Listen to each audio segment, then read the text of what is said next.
Sécure, épisode spécial. Je suis accompagné de Frédéric. Bonjour, bienvenue. Comment vas-tu?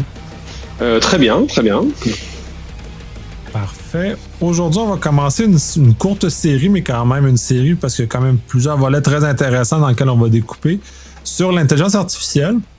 On va commencer par le premier épisode, celui-ci, par une forme de mise en bouche, d'introduction à qu'est-ce que l'intelligence artificielle, commencer et un peu les facettes un peu de sécurité associées à ce genre d'éléments-là, comment on peut naviguer dans cet environnement-là, puis on va creuser dans les épisodes suivants pour aller plus loin. Tout à fait. Je pense qu'on aura matière à échanger effectivement sur le sujet. Oui, c'est un sujet très passionnant. Oui. Donc, effectivement, l'idée aujourd'hui, ça va être de faire, déjà de se poser les questions de quoi est-ce qu'on va parler, de quoi est-ce qu'on parle quand on parle d'intelligence artificielle. Je vais pas donner 50 définitions différentes d'intelligence artificielle. Je sais qu'il y a la différence entre machine learning, donc apprentissage automatique, et intelligence artificielle. Voilà, il y a énormément de débats. Moi, je vais donner un petit peu ce qui est ma définition. L'intelligence artificielle, après tout, un peu par opposition justement à l'apprentissage automatique ou le machine learning. Autrefois, c'est vrai que l'IA, moi je me souviens quand j'étais jeune, ce qu'on appelait l'intelligence artificielle, c'était dans les jeux vidéo, pas beaucoup. Je me souviens, il y avait vraiment je joue contre l'IA, tiens, je me suis fait avoir par l'IA, etc. Ce qui était en fait un ensemble de règles à cette époque-là dans les jeux vidéo. Les personnages qui étaient pilotés par le jeu finalement obéissaient à de simples règles quelque part. Moi, c'est un petit peu ce que je mets aujourd'hui. Voilà, c'est ça. Maintenant, on a tendance à le sortir de l'intelligence artificielle, ces définitions-là. On est plus dans tout ce qui est système expert, etc. Après, la différence entre intelligence artificielle et apprentissage automatique. Pour moi, l'intelligence artificielle est plutôt un sous-ensemble de l'apprentissage automatique, parce qu'on fait de l'apprentissage automatique quand on fait de l'intelligence artificielle. Et souvent, une définition assez régulièrement admise, c'est que intelligence artificielle égale réseau de neurones. Voilà, pour à peu près simplifier. Et même réseau de neurones profond. Voilà, c'est assez souvent ça.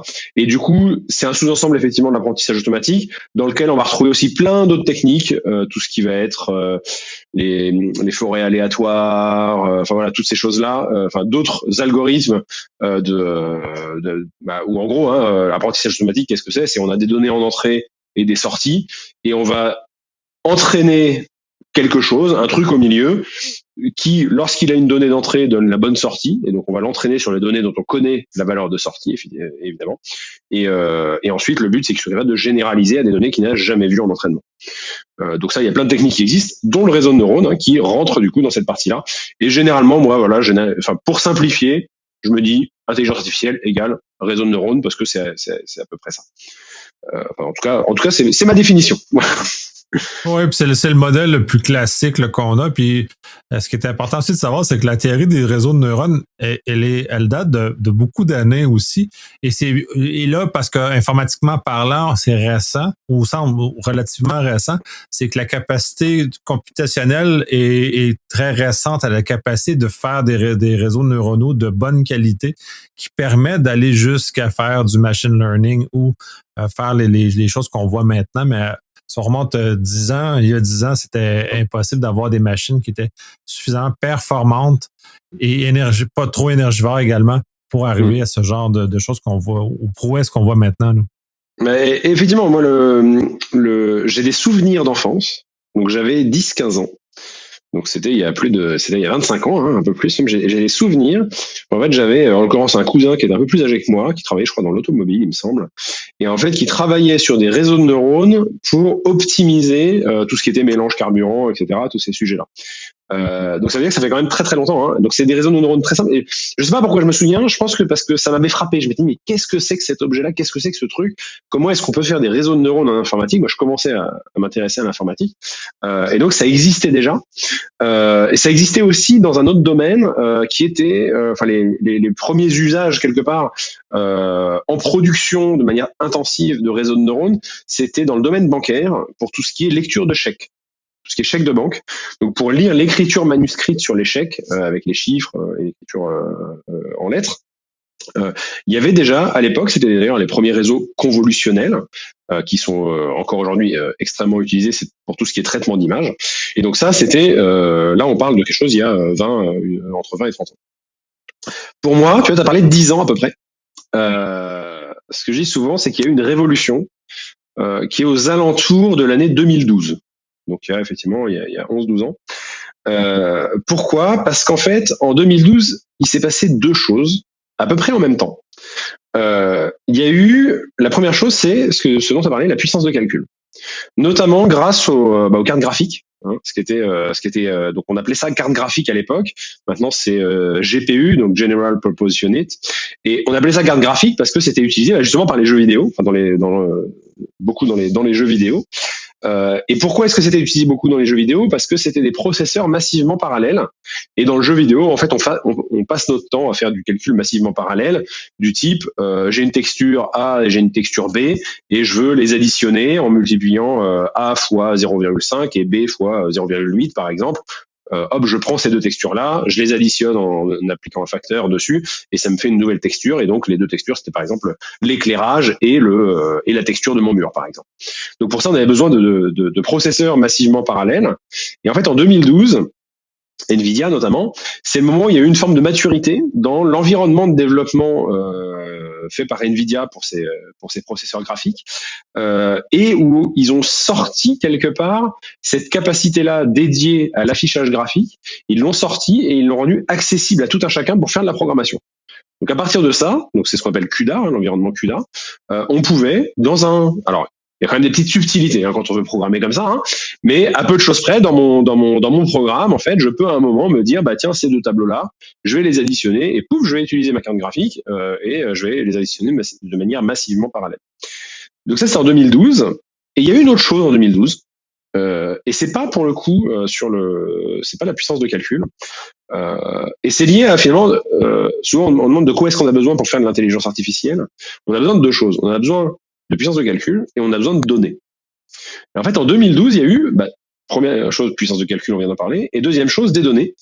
Et en l'occurrence, c'était un ensemble de données, un dataset d'images. C'était ImageNet, je crois, qui était, en fait, c'était 1 million d'images qui avaient été annotées manuellement. Alors, je crois que c'est l'université de Stanford, je crois, qui avait fait faire ça, donc par des êtres humains. 1 million d'images dans 1000 catégories. Donc, il y avait 1000 images de 1000 catégories. Donc, il y avait 1000 images de voitures, 1000 images de chats, 1000 images de chiens, 1000 images, etc., sur 1000 catégories différentes. Et ça aussi, c'était une révolution parce que c'était la première fois qu'on avait ce jeu de données public, utilisable par tout le monde, et qui permettait du coup aux équipes aussi de se comparer. De travailler chacune sur des données, et puis de dire voilà, après ça a été assez normalisé, ça va être les ensembles d'entraînement sur lesquels tout le monde va s'entraîner, ça va être les ensembles de tests sur lesquels on va comparer chacun nos résultats, etc.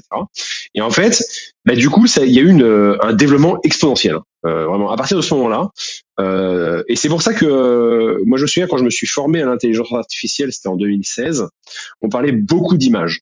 Et c'était vraiment le premier domaine sur lequel il y a eu énormément de choses de faites. C'était tout ce qui était analyse d'images. Donc on verra aujourd'hui, c'est beaucoup plus générique.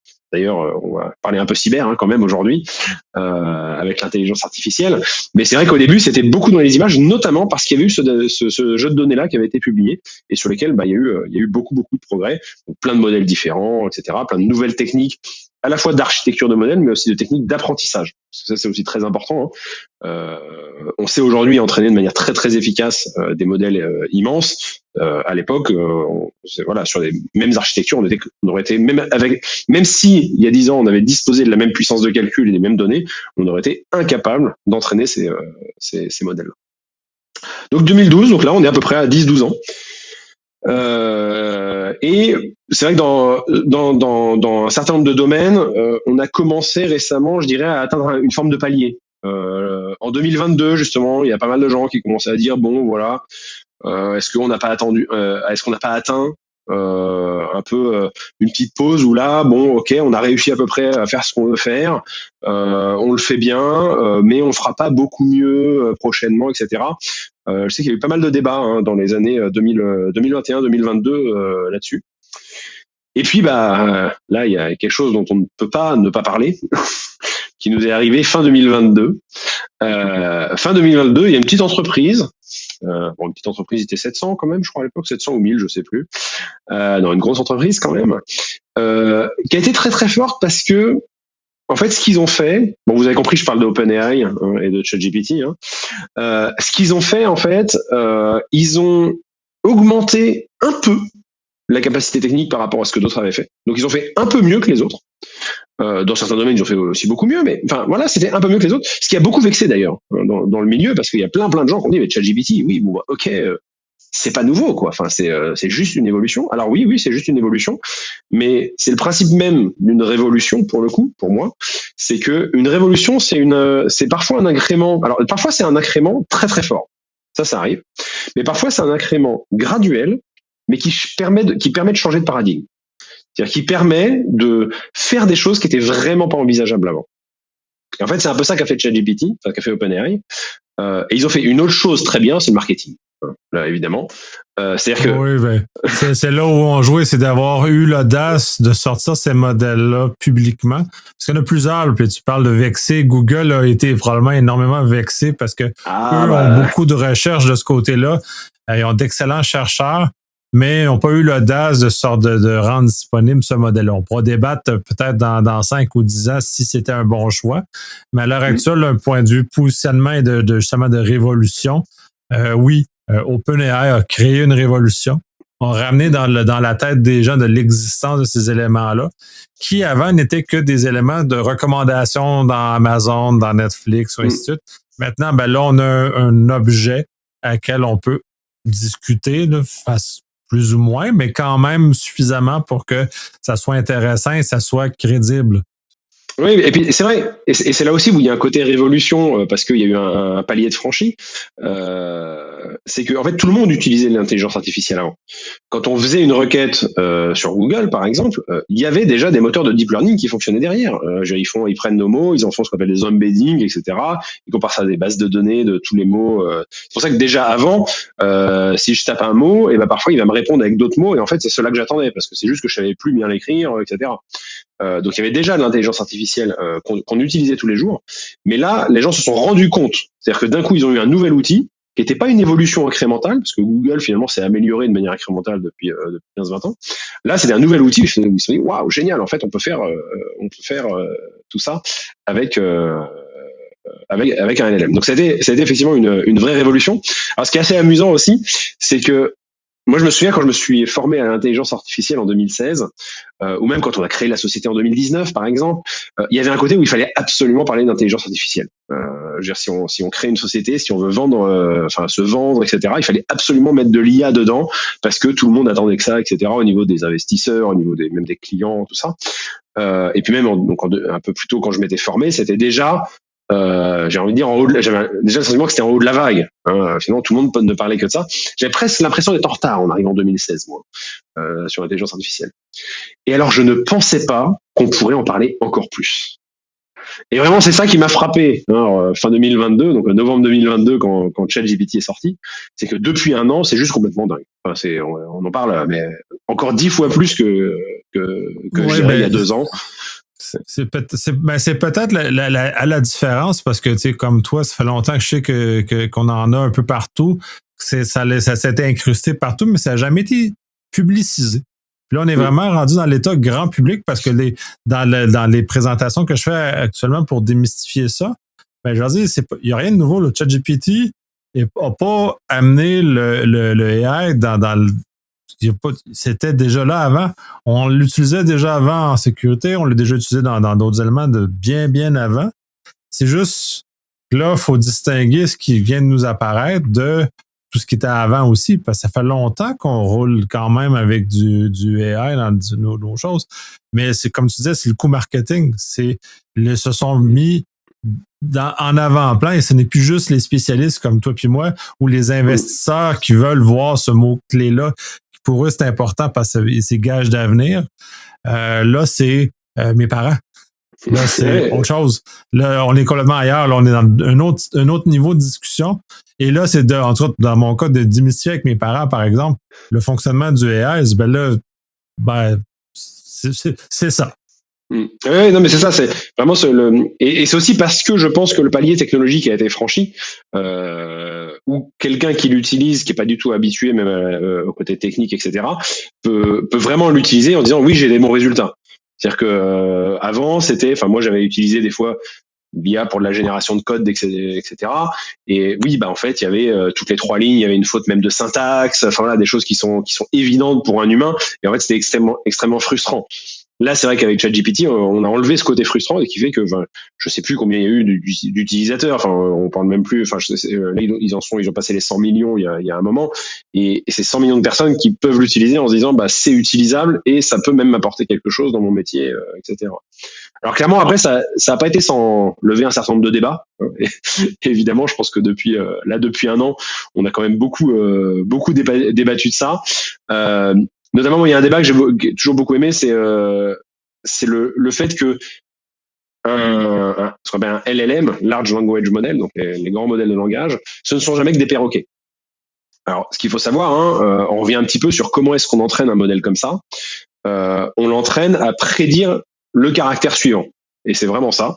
C'est-à-dire qu'on dit, voilà un texte, donc typiquement une question, puis même le début d'une réponse, par exemple, quel est le caractère suivant? Et donc, il va dire, je sais pas, A, U, J, O, U, voilà, ça va au jour, puis après il va dire, OK, aujourd'hui, etc. Puis il va écrire les mots comme ça.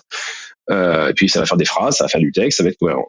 Dans la pratique, c'est pas vraiment des caractères, c'est ce qu'on appelle des tokens, mais globalement, c'est la même chose. Et donc, on leur a vraiment appris ça. C'est-à-dire que la seule chose à laquelle ils ont été entraînés, c'est produire le caractère suivant sur des exemples de textes qu'on leur a fournis. Et du coup, bah là, oui, il y a un côté perroquet. C'est-à-dire que la seule chose qu'on leur a appris à faire, c'est à répéter quelque chose qu'ils ont déjà lu, finalement. Et on verra d'ailleurs qu'ils le font très bien. Mais du coup, moi, la question que je pose souvent, c'est si je demande au modèle, enfin à ChatGPT, de m'expliquer la relativité générale avec les mots de Shakespeare, il va le faire. Ça va être très joli à lire, d'ailleurs, c'est assez rigolo. Je vous invite à faire ce genre d'exercice. Pourtant, il l'a jamais vu en entraînement. Enfin, alors, sauf si sur Internet, il y a quelqu'un qui avait déjà fait ça, mais a priori, je crois pas. Mais voilà, après, on peut imaginer un tas d'exemples. Et donc, pour moi, quelque part, les large language models, les ChatGPT et autres, en fait, je les vois comme des modèles qui sont capables de répéter quelque chose qu'ils n'ont jamais entendu. C'est un peu bizarre, dans l'idée.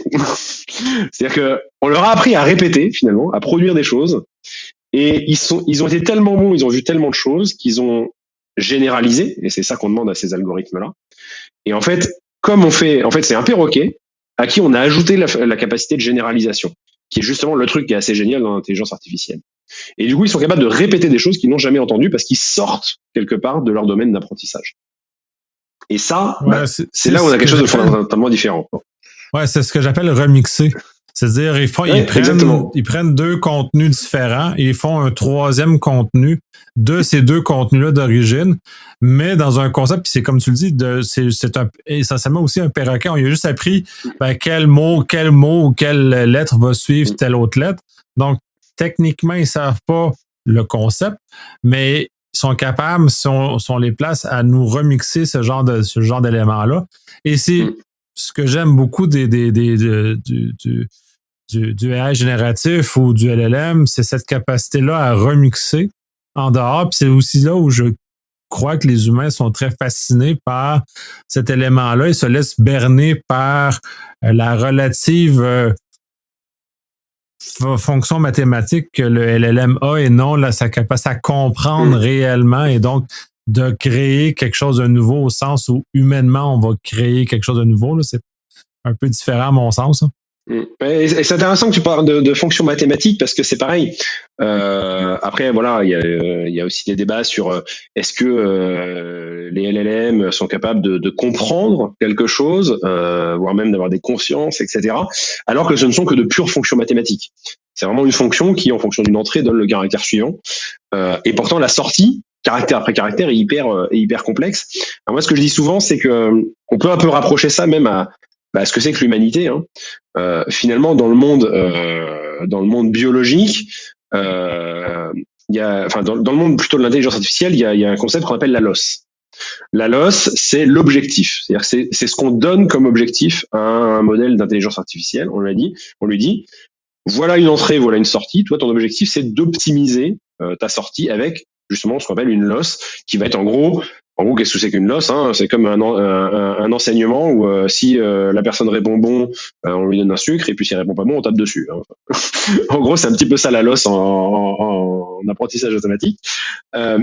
Et donc en fait, c'est là qu'on se dit que c'est assez fou, c'est-à-dire qu'on a développé un truc qui devient pseudo-intelligent, potentiellement même doté de plein de capacités, etc., alors qu'on lui a juste dit, on lui a tapé dessus, en fait, quand il avait pas bon. Et c'est là que je rapproche ça, justement, au monde biologique. Quel est notre loss, j'ai envie de dire? Quelle est la loss de l'animal? Globalement, c'est sa survie. Alors, en allant un petit peu plus loin, c'est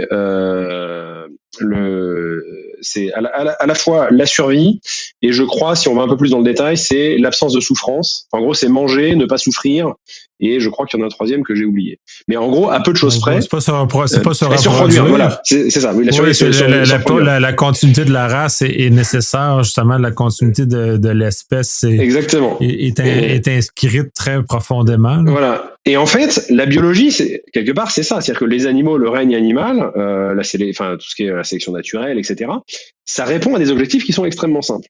Et pourtant, ça a produit l'humain, au final. Donc, qu'est-ce qui, d'un point de vue conceptuel, empêcherait une loss extrêmement simple qu'on a utilisée dans un apprentissage automatique à en faire quelque chose d'intelligent? Et je ne vais pas répondre à la question. Je m'en garderai bien. Puis si on veut s'amuser un peu plus loin, puis ce qui permet de comparer de façon peut-être un peu plus juste l'intelligence artificielle à l'humain, parce qu'il y a beaucoup de gens qui ont... Là, je fais une bifurcation sur la crise existentielle ou la peur existentielle du AI. C'est que l'humain, à 30 watts, parce que c'est à peu près comment la quantité d'énergie que fonctionne le cerveau humain à 30 watts, l'intelligence artificielle n'est pas capable de donner un contenu aussi sophistiqué qu'un humain à 30 watts de fonctionnement. C'est sûr. C'est beaucoup plus dispendieux pour arriver à ce qui arrive présentement. Donc, c'est pas, on se pense que la machine va remplacer. Non, parce que de point de vue énergétique, ça fait aucun sens à l'heure actuelle, ce que la machine doit consommer. Un, pour apprendre. Deux, pour réussir à donner les réponses par rapport à un humain qui opère à 30 watts de façon permanente. Il y a juste les laptops les plus optimisés qu'on va réussir à fonctionner à ces affaires-là, et les performances à 30 watts sont pas super intéressantes pour un usage quotidien. Non, c'est clair. Enfin, effectivement, il y a une optimisation, c'est une forme d'optimisation de l'énergie par l'être humain, par le cerveau, qui est quand même hyper importante. Enfin, quand on avait, je crois que c'était Deep Blue qui avait battu Garry Kasparov aux échecs, c'est pareil, hein, il était bien au-delà de 30 watts à l'époque, hein, et pareil avec Lee sur le Go. On est sur des puissances de calcul qui sont assez considérables. Mais c'est vrai, alors moi je mets toujours un bémol à ça, hein, la capacité de calcul de nos machines, etc., augmente aussi avec le temps. Ce qu'on sait faire aujourd'hui à 1 mégawatt, quelque part, on saura probablement dans 20 ans le faire à 30 watts, de même manière que, effectivement, ce que tu disais, un ordinateur portable hyper optimisé à 30 watts aussi, aujourd'hui, il fallait, il y a 20-30 ans, quasiment une salle entière qui consommait peut-être son mégawatt. Donc voilà, c'est vrai que pour moi, tout ça, c'est un peu, beaucoup une histoire de temps, hein, avant d'avoir des échelles comme ça qui arrivent. Et c'est vrai que là, tu posais la question, hein, sur remplacer l'humain, etc. Dans les débats, pareil, qu'on va ouvrir sans refermer, parce que pour laisser un peu de réflexion, il y a les dangers liés à l'IA. Hein, voilà, est-ce que l'IA est dangereuse? Est-ce que l'IA va se retourner contre nous et décider d'éteindre l'humanité parce qu'on est mauvais pour la planète ou je ne sais quoi? Ça, bon, là on est encore aujourd'hui à l'état de débat philosophique, hein, quand même. Heureusement, ce qui nous laisse un petit peu de temps pour y réfléchir. Depuis 1 an, il y a beaucoup plus de gens qui réfléchissent à la question, donc on pourra voir aussi ce que ça donnera. Ce qu'il faut pas oublier, à mon avis, c'est que il y a énormément de gens qui travaillent sur l'intelligence artificielle, beaucoup avec des intérêts différents. Il y a dans certains pays vont avoir une politique très ouverte sur le logiciel libre, l'open source, etc., avec des volontés de développer des modèles ouverts, accessibles à tout le monde, des choses là. On a des pays où ça va être plutôt financé pour le coup, soit par le privé, soit même par le monde militaire, soit par les deux. Donc à voir avec quel objectif. Il y a eu récemment, justement, pas mal de débats sur l'armée, sur est-ce qu'on peut donner un pouvoir de décision à une intelligence artificielle sur un terrain, sur un conflit, comme c'est d'ailleurs comme au volant d'une voiture. Hein, le jour où on a un accident de voiture avec une voiture autonome, qui est responsable? Est-ce que c'est le conducteur? Est-ce que c'est l'assureur? Est-ce que c'est le constructeur de la voiture? Est-ce que c'est le piéton qui est traversé devant? Voilà, je pense que ça rajoute énormément de paramètres. Et après, il faut aussi voir où. C'est-à-dire que moi, quand j'avais travaillé sur l'intelligence artificielle au début, quand je m'étais formé, j'avais regardé un peu tous les domaines dans lesquels l'intelligence artificielle peut être exploitée. Et par exemple, il va y avoir tout ce qui est le premier truc, c'est tout ce qui est traitement d'image, tout ce qui est traitement du signal. Donc traitement du signal, derrière, on peut imaginer les sonars, les radars, toutes ces choses-là. Donc on peut se dire, le jour où quelque part, où on veut améliorer la capacité d'un missile qui veut suivre une cible, c'est vrai que l'évolution naturelle aujourd'hui, c'est de se dire, on va mettre un moteur d'intelligence artificielle à l'intérieur. Qu'est-ce qu'on fait le jour où on fait ça? Est-ce qu'on est juste dans une amélioration de ce qu'on faisait avant? C'est-à-dire qu'avant, on avait déjà des algorithmes qui faisaient que le missile suivait une cible mobile. Là, on se dit, on met l'intelligence artificielle qui fait la même chose. Bon, est-ce que il y a un vrai danger, entre guillemets, philosophique, etc. Mais je reviens à ce que tu disais au début. Ce n'est qu'un algorithme. L'intelligence artificielle n'est qu'un algorithme. Donc, s'il y avait déjà un algorithme plus sophistiqué, et il est où la ligne? Et c'est d'autant plus difficile là, du moment, parce que là, on le qualifie d'intelligence artificielle ou de machine learning ou peu importe. Mais la réalité, c'est que ce n'est qu'un algorithme qui est juste plus sophistiqué que l'algorithme qui l'a précédé. Donc, ça devient philosophiquement très mou, où on peut, ou très, moi dit en anglais, là, c'est très boueux comme débat, parce qu'on ne sait pas où est la ligne, puis on a face à des acteurs qui sont de pays, sont pas tous de la même bienveillance, disons. Exactement. Et puis le jour où on se dit, c'est comme je disais tout à l'heure, là c'est un algorithme qui va suivre une cible qui a déjà été désignée, on peut se dire à la limite c'est une évolution. Le jour où on se dit c'est un drone, et en fait le drone il est capable de détecter une Jeep et de se dire ça c'est une cible, et là il lance un missile, peut-être que là effectivement on a à ce moment-là passé la limite, mais à la limite on pourrait se dire non, mais en fait on lui avait dit que c'était qu'une cible avant, comme le missile, on lui a dit quelle était sa cible. Là on peut dire mais non, le drone en fait il sait très bien, on lui a dit que c'était qu'une cible, on lui a décrit, et il a juste un algorithme IA ou pas qui sait dire ça c'est ma cible, et du coup il va larguer une bombe dessus.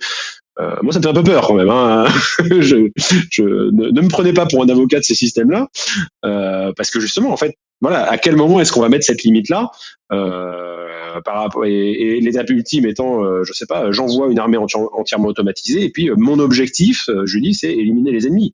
Bon voilà, là finalement, j'ai juste passé. On pourrait se dire qu'on a juste passé une étape supplémentaire dans la partie automatisation finalement, depuis le missile qui savait suivre une cible jusqu'à finalement, tu occupe-toi du champ de bataille, quoi.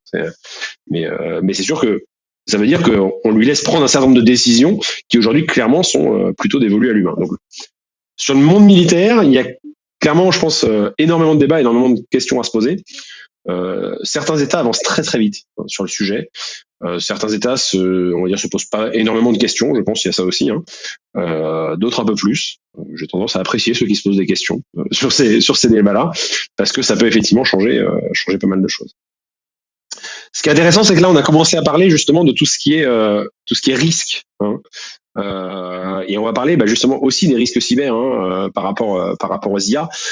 Justement, c'est quels sont à quel moment. Alors là, c'était à quel moment l'IA peut être dangereuse. Donc c'est quand même un risque assez important. Mais il y a aussi tous les autres risques liés à l'usage de l'intelligence artificielle.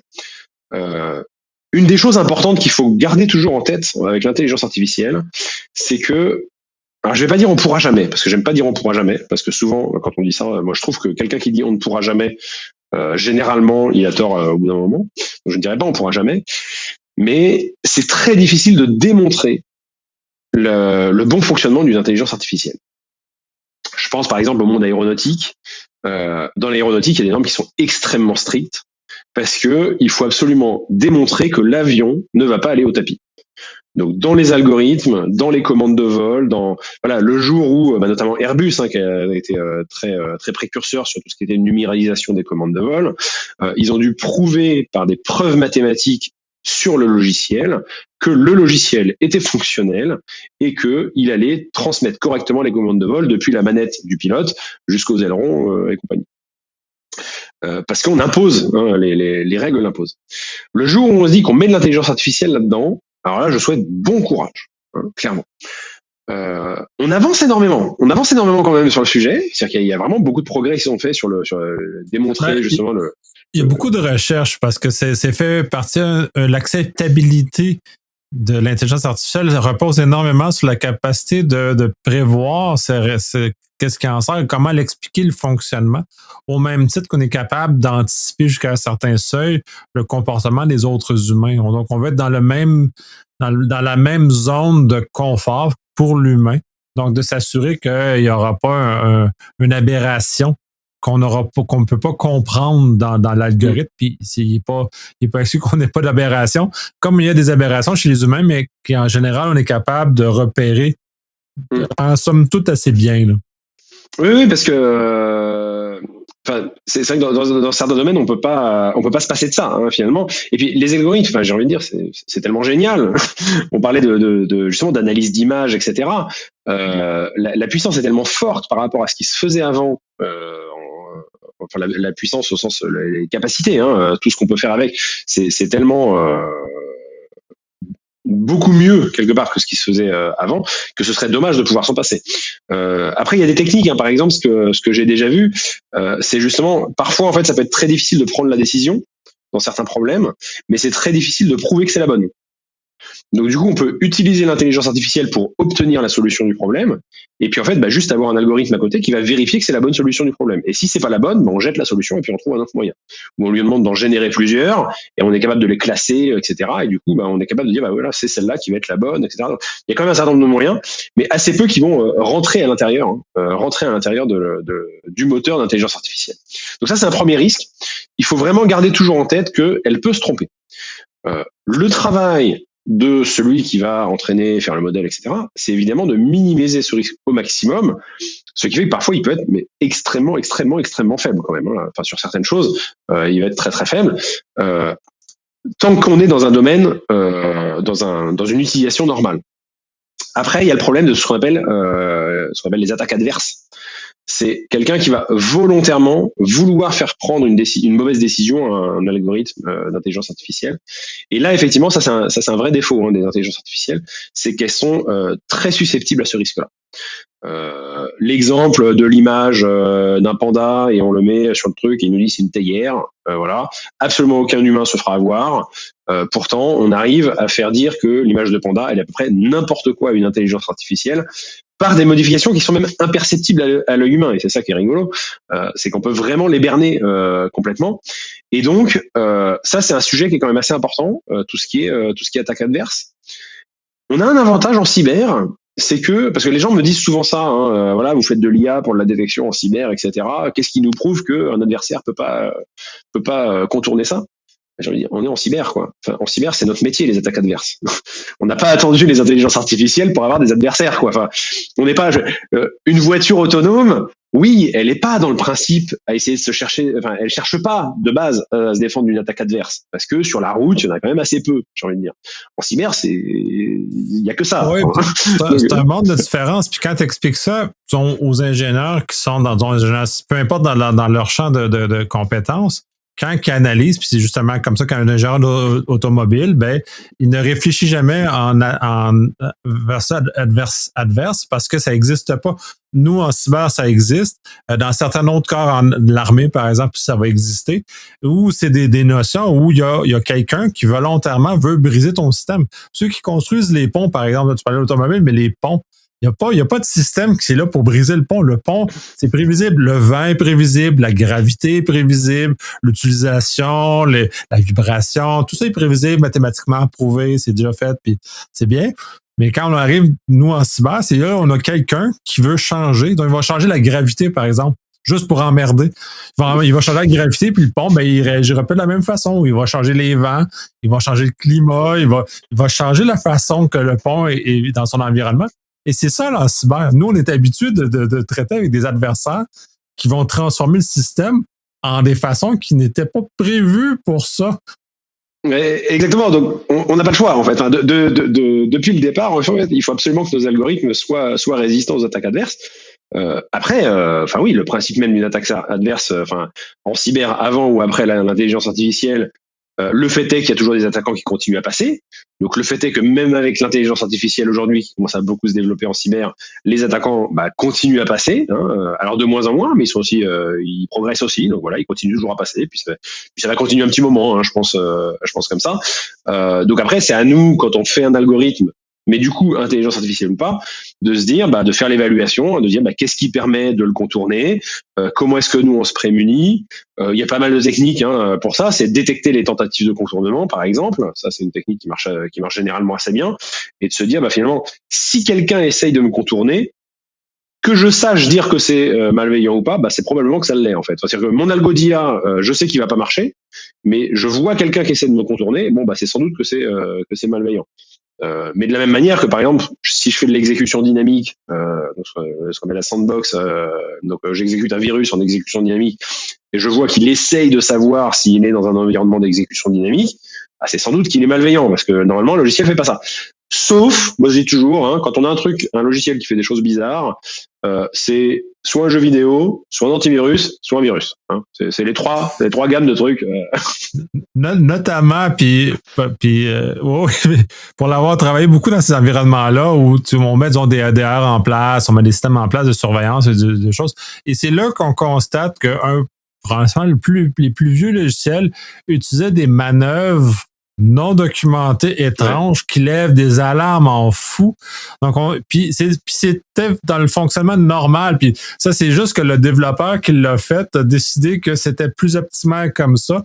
Mais il ne respecte aucun principe dans lequel on pourrait s'attendre ou de prévisibilité. J'en avais là, des logiciels qui, on a vu de façon massive à cause du confinement, puis les derrière tout ça, il avait plein d'alarmes parce qu'il allait toucher des fichiers que normalement on ne devrait pas toucher. Fait que là, il allait écrire dans des fichiers, puis lui, c'était sa stratégie pour réussir à arriver au comportement voulu. Puis lui, il faisait ça comme ça, mais ce qui était hyper pas propre.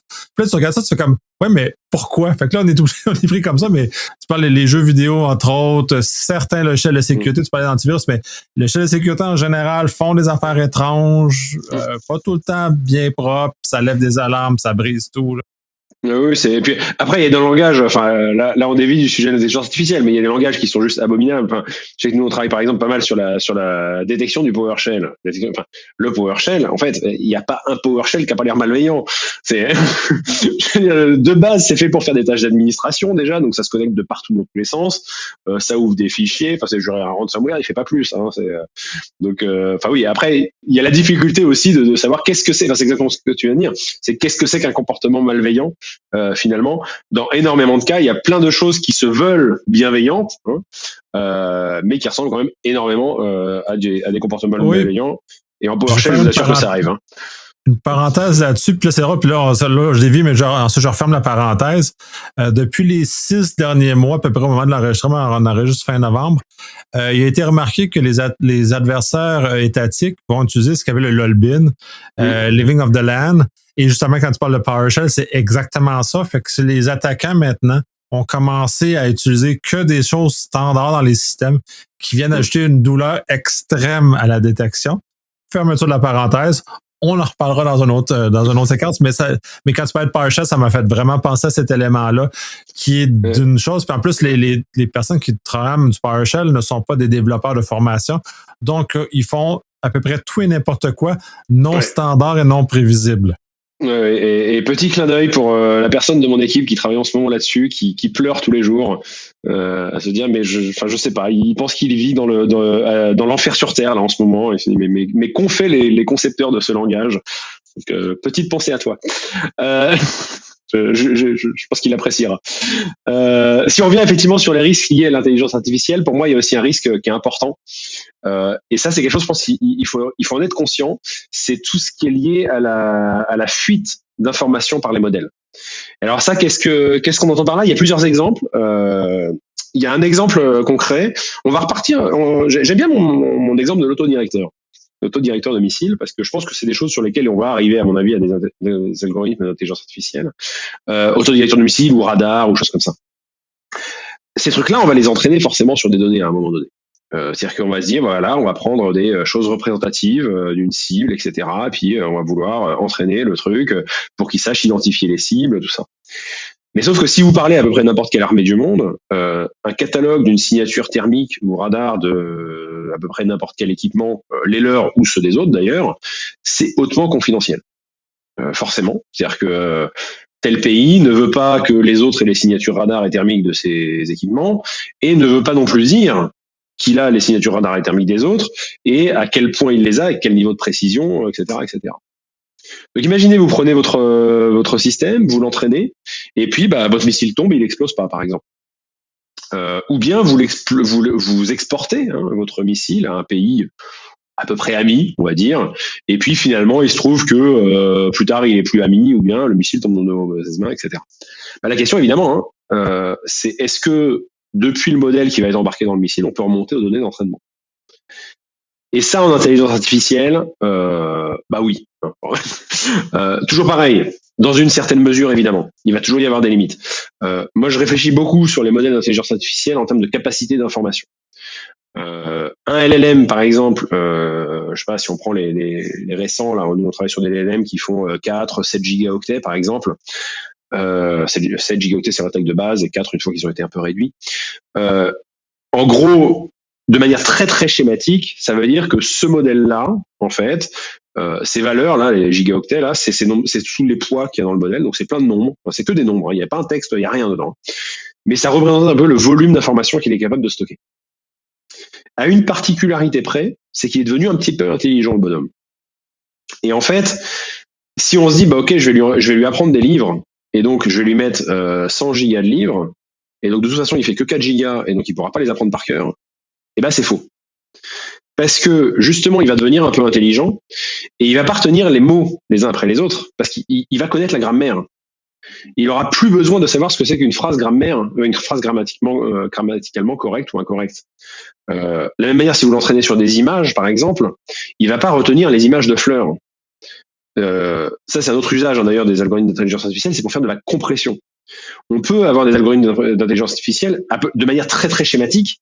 En fait, ils vont prendre une image même de très haute définition et ils vont retenir, ils vont dire, ok, il y a une fleur en haut à gauche, c'est un tournesol, elle est tournée vers la droite. Et puis à sa droite, il y a une voiture bleue de telle marque, tel modèle, etc., orientée de telle manière. Et puis en dessous, il y a une route qui va dans tel sens avec telle couleur.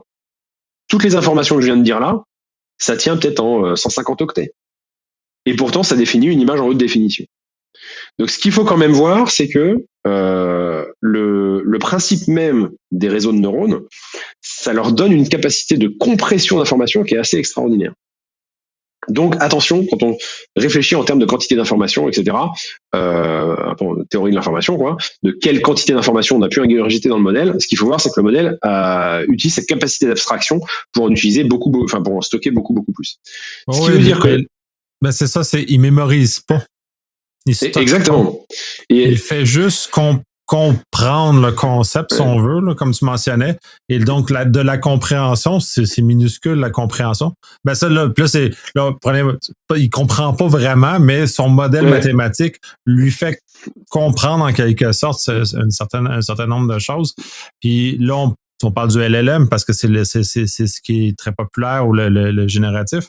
Mais la nature de l'entraînement va donner une intelligence particulière, soit spécialisée, soit plus générale, mais de là va nécessairement cette intelligence-là, si on reste dans le même vocable. D'ailleurs, parenthèse, intelligence, parce que si on le prend en anglais, le mot intelligence ne veut pas dire la même chose. On a fait une traduction directe en français. Fait que c'est pas de l'intelligence artificielle, c'est du renseignement artificiel. Si on le traduit de l'anglais de façon plus correcte. Mais bref, ferme-tu la parenthèse. Oui, et effectivement, donc comme tu dis, c'est pas vraiment qu'il mémorise, c'est presque plus, j'ai envie de dire, qu'il retient. Enfin, c'est un peu comme ça que je le vois. Il va retenir l'information, ce qui ne l'empêche pas, quand même, d'apprendre des choses par cœur. Et ça, c'est aussi des choses qui ont été prouvées très souvent. Alors justement, comme tu disais tout à l'heure, on est en novembre 2023 là, et on est au surlendemain d'une publication sur ce sujet-là justement, qui a commencé à faire un peu de bruit et qui va continuer à en faire, où des chercheurs en fait ont réussi à extraire des données pures, vraiment exactes, provenant du dataset, donc du jeu de données d'entraînement de ChatGPT. Donc, modèle auquel on n'a pas accès. Donc, c'est ça qui est intéressant. Hein. C'est la première fois qu'on arrive à faire ça de cette manière-là. Enfin, de manière publique, en tout cas. Hein. En fait, ils ont trouvé une technique qui fait, ils font un peu bugger le modèle. Moi, je pense très souvent à l'épilepsie. Hein, dans le cerveau humain, quand je pense au modèle de machine learning, enfin modèle d'IA, parce que pour moi l'épilepsie, je suis pas du tout neurologue, hein, et c'est peut-être aberrant ce que je dis, mais ça me permet de visualiser la chose. C'est un moment où le cerveau du patient, hein, qui subit ça en fait, part dans un mode qui est plus le mode normal. Il part un peu avec une forme de surcharge, une forme de saturation, voilà, plutôt une forme de saturation. Le cerveau devient saturé à un certain niveau, qui fait qu'il ne répond plus de manière cohérente et de manière logique. Et ça, c'est quelque chose d'intéressant. Moi, j'aime bien avoir toujours cette idée-là en tête sur les modèles d'IA, parce que on peut atteindre des régimes de saturation parfois sur des modèles, et on les fait comporter de manière qu'ils n'auraient pas voulu. Et donc ce qu'ils ont fait, c'est un petit peu ça quelque part. Ils le laissent vivre, etc. jusqu'à un moment où le modèle part un peu en vrille. Et en fait, il se met à réciter des passages entiers du dataset d'apprentissage. Donc là, il y a un problème de confidentialité de données et de savoir-faire pour la société porteuse du modèle, hein, évidemment. Mais accessoirement, on s'est aperçu d'autre chose grâce à cette publication-là.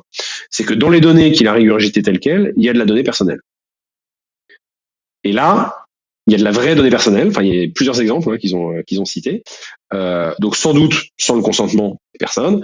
Et ça, là, c'est d'autres débats qui vont, à mon avis, s'ouvrir suite à cette publication-là, qui est à quel point justement le respect des données personnelles a été bien pris en compte, etc. Concernant notamment OpenAI. Mais je vais pas forcément aller dans ce débat-là, parce que là, non seulement ça nous emmènerait trop loin, et je pense qu'aujourd'hui là, c'est très récent, hein, cette publication-là, donc on n'a pas encore assez d'éléments pour savoir s'il y a eu effectivement des données personnelles utilisées de manière inappropriée ou pas. Et donc ça, c'est quand même un risque important, tout ce qui est fuite de données personnelles. Et ouais, je pense qu'on va... Ouais. Je vais aller un peu plus loin là-dessus, puis là, tu parles du modèle d'entraînement de base, mais il faut aussi savoir que dans le cas de OpenAI, et Bard le fait déjà d'ailleurs, depuis longtemps, il continue à réapprendre de ce qu'on lui injecte actuellement. Et là est le danger, puis là, d'un point de vue là, défensif, on ne doit pas, qu'est-ce qu'on met dedans va servir nécessairement à le réentraîner. Donc là, tu parlais de données personnelles. Si on dépose l'information privilégiée ou personnelle ou peu importe dedans, il n'est pas exclu qu'elle soit réutilisée pour réapprendre. Donc, elle va être capable d'être régurgitée par une autre personne. On prend l'exemple qui a été publié avec Samsung, qu'un employé qui a mis beaucoup de code propriétaire de Samsung là-dedans, il y a une capacité, quelqu'un, de faire revenir ce code-là d'une façon ou d'une autre, et donc d'avoir accès à l'intelligence, à la propriété de Samsung indirectement. Alors ça, je l'ai beaucoup vu. J'ai vu beaucoup de publications sur Samsung, sur ce sujet-là. J'ai jamais vu personne dire que effectivement on arrivait à le récupérer, hein. Notamment à cette époque-là. Moi, je mettais beaucoup de bémols là-dessus, parce que je suis pas certain, je sais pas à quel point OpenAI utilise les données pour l'apprentissage. Justement, suite à ça, ils avaient dit non, on va pas les utiliser, etc. À cette époque-là, non. Et alors, au début, oui. Au début, ils les utilisaient. Après, ils ont dit qu'ils les utiliseraient plus. Aujourd'hui, j'ai l'impression que si on est une entreprise et qu'on a un compte payant, ils vont pas les utiliser. Sinon, potentiellement, ils peuvent, etc. Je crois pas à leurs paroles là, dans tous les cas. Je suis pas mal sûr d'une façon ou d'une autre, ils réutilisent une partie ou la totalité de ce qu'on Après, ce que j'ai quand même beaucoup vu, c'est que ceux qui relayaient le fait que à cause de ChatGPT, Samsung avait eu des fuites de données considérables, etc. J'ai vu beaucoup d'employés de Google relayer cette information-là, ce qui m'a pas énormément surpris. Alors que bon, à mon avis, des données personnelles de Samsung ou autres qui ont été envoyées sur Gmail, je pense qu'il y en a eu aussi, hein. Voilà, donc le fait de fuiter une information confidentielle en utilisant un service web, parce que c'était un peu ça le sujet, c'était c'est scandaleux, Samsung a fait fuiter des informations confidentielles en utilisant un service web qu'est ChatGPT en l'occurrence. C'est déjà arrivé, à mon avis, des millions de fois dans toutes les entreprises, via des Gmail, Outlook.com, etc., des Google Docs, tout ça. De la donnée confidentielle d'entreprise, à mon avis, il y en a déjà partout. C'est juste une nouvelle manière de faire fuiter des données, hein, ChatGPT. Après, effectivement, s'il y a de l'entraînement dessus, là, ça peut devenir un nouveau problème. Ouais, de toute façon, la façon dont je l'aborde, j'ultra simplifie la chose, c'est comme si on publiait sur Facebook ce qu'on met dans ChatGPT. Donc, si vous ne mettez pas ce qui est privé sur Facebook, donc ne mettez-le pas dans ChatGPT. Sachant pas ce qu'ils font exactement avec, de toute façon. Ouais, non, c'est exactement ça, effectivement.